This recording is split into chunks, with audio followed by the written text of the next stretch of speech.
triplex villas at Kollur, APR Projects. ఒకవేళ జగన్మోహన్ రెడ్డి గారు మిమ్మల్ని నచ్చి మెచ్చి మీరైనే గట్స్ ఉన్న వీరుడు ఎదుర్కోగలని రాప్తాడు నుంచి మిమ్మల్ని బరిలోకి దింగితే 2029లో రాప్తాడు నుంచి మీరే ఎమ్మెల్యే అభ్యర్థి అయితే పరిటాల కుటుంబాన్ని ఢీ కొట్టి బరిలో నిలబడగలరా? ఏం సార్ ఏం సార్ అది ఎందుకు ఈ మాట చెప్తున్నానంటే నేను ఎంపీగా పోటీ చేసిన రోజే వాళ్ళ ఊర్లో ప్రకాష్ రెడ్డి కంటే శ్రీరామ్కు కొద్దిగా ఎక్కువ ఓట్లు వస్తే శ్రీరామ్ కంటే నాకు ఎక్కువ ఓట్లు వచ్చినాయి. ఒకసారి నువ్వు రికార్డును పరిశీలించు. పరిటాల వల్ల ఊర్లో ప్రకాష్ రెడ్డి కంటే కొద్దిగా ఎక్కువ శ్రీరామ్కి వస్తే శ్రీరామ్ కంటే ఎక్కువ ఓట్లు వచ్చినాయి. గాలి బాగా వీచింది అప్పుడు ఎందుకు అనుకుంటున్నావు నువ్వు 100% పెద్ద పెద్ద నాయకులంతా వదిలేసిపోతారు. మళ్ళీ ఇదే మాట చెప్తావు. ఇది జీవనది అని చెప్పినాను కదా, ఇది సావులేని జీవనది, ఇది ఎక్కడ పోదు, ఇది బలోపేతం అవుతూ పోతుంది. జగన్మోహన్ రెడ్డి గారిని మీరు గమనించండి. మోడీని, పవన్ కళ్యాణ్ని, చంద్రబాబు నాయుడిని ఏకకాలంలోగా వేదిక మీదకి తీసుకురండి.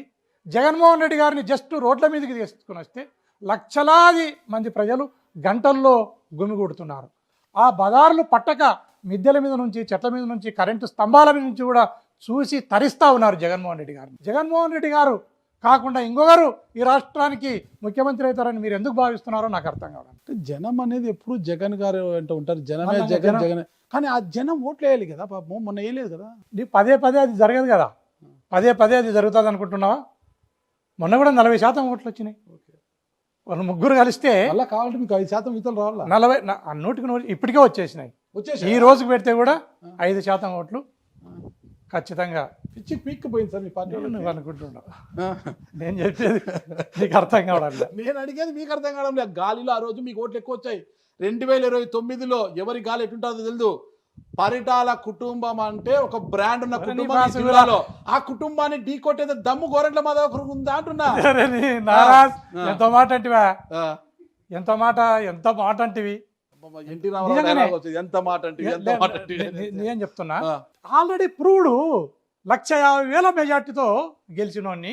వాళ్ళ స్వయంగా వాళ్ళ ఊర్లో ఎక్కువ ఓట్లు తెచ్చుకునేవాడిని. నేను అన్ని రకాలుగా ఏ మాత్రము ఒక ఇంచు కూడా వెనక్కిపోకుండా ఏంటికైనా సిద్ధపడి నిలబడేటోడిని. నేను ఏ రకంగా బెదురుతాను నువ్వు భావిస్తున్నావు? బెదురుతారు మన సాల్తా వాళ్ళ బలగం ముందర అంటే బ్రాండ్ పేరు ముందర పరిటాలు అంటే ఒక బ్రాండ్ కదా ఇక్కడ. మళ్ళీ ఆ బ్రాండ్ ఉన్నప్పుడు వాళ్ళ ఊర్లో నాకు ఎట్లా మెజార్టీ వచ్చిందంటూ?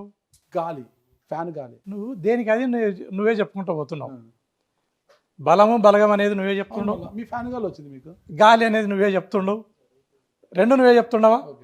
మళ్ళా ఏ రకంగా వాళ్ళను వైఎస్ఆర్ కాంగ్రెస్ పార్టీ కట్టడి చేయాలన్నది, వారిని ఏ రకంగా వాళ్ళకు కామా పులి స్టాప్ పెట్టాలనేది వైఎస్ఆర్ కాంగ్రెస్ పార్టీ దగ్గర అన్ని రకాల అస్త్రశస్త్రాలు ఉన్నాయి. దానిని అన్నిటి కూడా ఎలక్షన్లప్పుడు నాట్ ఓన్లీ ఆ కుటుంబం, ఇలాంటి విర్రవీగిన కుటుంబాలు చాలా ఉన్నాయి రాష్ట్రంలో, ఈ జిల్లాలోనే ఉన్నాయి. వీళ్ళనల్లా ఏ రకంగా కంట్రోల్ చేయాలన్న మంత్రము, అస్త్రశస్త్రాలు జగన్మోహన్ రెడ్డి గారి దగ్గర ఉన్నాయి. వీళ్ళ పప్పులు 2029లో ఏమీ ఉడకవు. ప్రశాంతంగా ప్రజలు ఓట్లేస్తారు. ప్రశాంతంగా ప్రజలు ఓట్లు వేసినప్పుడు ఖచ్చితంగా వైఎస్ఆర్ కాంగ్రెస్ పార్టీకే వేస్తారు.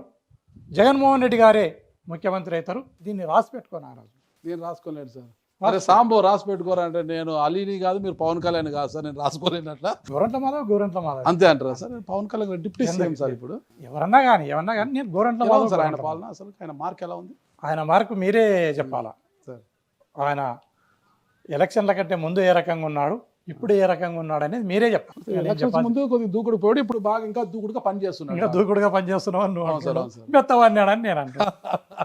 మెత్తవన్నాడు అంటారు. ప్రకాష్ రెడ్డి కన్నా నాకు ఎక్కువ ఓట్లు వచ్చాయి అని అంటున్నారు. ఏమో క్రాస్ ఓటింగ్ ఏమైనా జరిగిందేమో, లేకపోతే ఏం జరిగిందో తెలియదు. వచ్చి ఉండొచ్చు, దాంట్లో పెద్ద ఆలోచించే విషయం ఏముంది? అది ఖచ్చితంగా ఇప్పుడు పాయింట్కి వచ్చినావు నారాజ్. నేను ఆ రోజు 2019లో పోటీ చేసినప్పుడు నాకున్న ఇమేజ్ కానీ, నా కులం కానీ 100% ఒక 2-3 ఎమ్మెల్యేలను ఖచ్చితంగా దీని మీదనే, ఈ ఇమేజ్ మీద ఈ కులమంతా తోడు కావడంతో బ్రహ్మాండంగా వాళ్ళకు కలిసి వచ్చింది. పార్టీ ఓట్లతో పాటు ఈ కులం ఓట్లు, నాకున్న ఇమేజ్ కూడా పార్టీకి ఖచ్చితంగా పార్టీని బలోపేతం చేసి ఆ రోజు ఎమ్మెల్యే అభ్యర్థులకు ఎక్కువ ఓట్లు రావటానికి పనికొచ్చింది. అందులో భాగంగానే ఏదైతే వెంకటాపురం గ్రామం ఉందో దాంట్లో ఎమ్మెల్యే అభ్యర్థి కంటే ఆడ ఓడిపోయిన అభ్యర్థికి ఎక్కువ వస్తే, ఓడిపోయిన అభ్యర్థి కంటే నేను ఎంపీగా పోటీ చేస్తే నాకు ఎక్కువ ఓట్లు ఆ గ్రామంలో రావటం జరిగింది. అదంతా మీ ఇమేజేనా? 100% నా పర్సనల్ ఇమేజ్గానే నేను భావిస్తున్నా. ఆడ వచ్చిన ఆ పర్టికులర్ వెంకటాపురంలో వచ్చిన పర్టికులర్ ఎక్కువ ఓట్లు ఏవైతే ఉన్నాయో ఆ ఓట్లు 100% నా బ్రాండ్ ఇమేజ్తోనే, నా కులంతోనే ఆ గ్రామంలో నాకు ఎక్కువ ఓట్లు వచ్చినాయని నేను భావిస్తున్నాను. అలాగే పార్టీ బలోపేతానికి, పార్టీలో ఉన్న ఓట్లను ప్రభావితం చేయడానికి 100% కులము నా ఇమేజ్ కూడా పనిచేసిందని నేను భావిస్తున్నాను. ఓకే సార్, ఫైనల్ ప్రశ్న ముగించేస్తాను. 2029లో గోరంట్ల మాధవ్ గారి అభ్యర్థి అయితే తోపుదుర్తి కుటుంబం మద్దతు లేకోకుండా రాప్తాడు నియోజకవర్గంలో జెండా పాతారా? వైసీపీ జెండా పాతగలరా అంటే ఏమంటారు? ప్రజలు అధినాయకుడు దేవుడు నిర్ణయిస్తాడు నేను అసెంబ్లీకి పోవాలనా లేదా అనేది. ఒక వ్యక్తి లేదా ఒక ఆర్గనైజేషన్ మాత్రమే దీనిలో పనిచేస్తుంది అనేది మీరు ఎందుకు భావిస్తున్నారు? ఓకే ఓకే, అంటే వాళ్ళు కూడా ముందు నుంచి ఉన్న వాళ్ళ నియోజకవర్గంలో వాళ్ళ బ్రాండ్ కూడా ఉంటుంది కదా, తోపుదుర్తి అనే బ్రాండ్. వాళ్ళ మద్దతు లేకోకుండా ఎలా రాణిస్తారు? ఇందులో బలమైన సామాజిక వర్గం, నువ్వు ఎందుకు బలమైన సామాజిక వర్గం, రాప్తాడనే నియోజకవర్గం అనేది నీ మైండ్లోకి ఎందుకు వచ్చిందో నాకు అర్థం కావడం. ఫస్ట్ ఆఫ్ ఆల్ ఇక్కడే తిరుగుతున్నారు అనేది నువ్వు ఎందుకు ఆ ఆలోచనకు వచ్చినవో, ఎందుకు నీకు ఆ ఆలోచన నీ మైండ్లోకి వచ్చిందో నాకు. సరే, ఒక సామాజిక వర్గానికి చెందిన మీకు ఉషా శ్రీచరణ్ గారికి నేను ఈ జిల్లాలో అందరు లీడర్లతో, అందరూ ఇన్ఛార్జీలతో కానీ అందరు లీడర్లతో కానీ నేను సఖ్యతగా ఉన్నా దాంట్లో. కానీ ఉషా శ్రీచరణ్ గారు ప్రకాష్ రెడ్డి గారికి ఇచ్చిన ప్రాధాన్యత మీకు ఇవ్వట్లేదు జిల్లా అధ్యక్షురాలుగా. నేను ఆ తేడాను ఎప్పుడు గమనించలేదు. మీరు చెప్తే నాకు. సరే, మీరు పార్టీకి, వైఎస్ఆర్ కాంగ్రెస్ పార్టీకి ఒక కట్టప్ప లాంటి వారు మీరు, ఓకేనా? ఓకే, మళ్ళీ ప్రకాష్ రెడ్డి గారికి టికెట్ ఇచ్చింది మిమ్మల్ని. మాధవ్ అన్న చూసుకోకొద్దిగా గెలిపించుకురా, పార్టీ అధికారంలోకి వస్తే నీకు ఏదైనా మంచి పదవి ఇస్తామని పంపిస్తే ప్రకాష్ రెడ్డి గారి విజయం కోసం పనిచేస్తారా లేదా? అధిష్టానము ఎవరిని నిర్ణయించిన మిగతా అందరూ కూడా పనిచేయాల్సిందే. దానిలో ఎలాంటి అధిష్టానం యొక్క నిర్ణయం అందరం కూడా శిరోధార్యంగా భావించాల్సిందే.